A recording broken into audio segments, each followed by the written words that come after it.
walking ahead. Emeka couldn't shake the fear. He stopped and said, Obiora, I think I should go back. It's getting too dark. Obiora turned to him and gently said, It's okay, Emeka. You can go back if you're scared. She smiled softly. With fear in his eyes, Emeka nodded and hurried back to the village. He ran and ran until he reached his home. From that day, Emeka never returned to the market to see Obiora again. He was too scared of the mysterious cold hand and the dark night.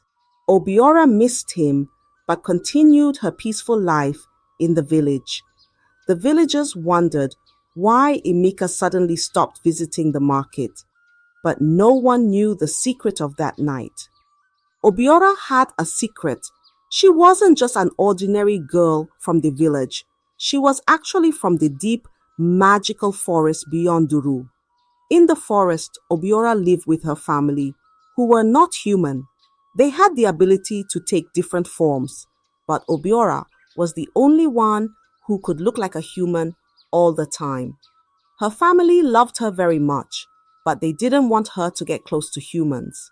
Her parents had always warned her, saying, Obiora, you must not marry a human. Our world and theirs are too different. They were very protective of her.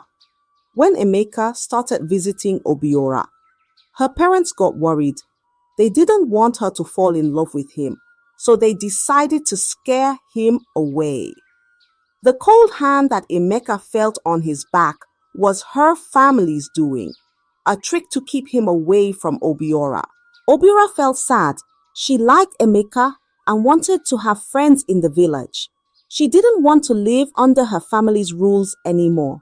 She wanted to be free, to make her own choices and live among the humans. So, Obiora made a big decision. She decided to cut ties with her family in the forest and stay in Duru village. One day, she went deep into the forest to say goodbye to her family. She told them, I love you, but I want to live my own life. I want to be free to make my own choices. Her parents were sad but understood her wish. They warned her one last time. Be careful, Obiora. The world outside can be harsh. With a heavy heart, Obiora left the forest and moved to the village for good. She hoped to find happiness and maybe even love among the humans. She continued to sell her goods in the market, keeping her past a secret. The villagers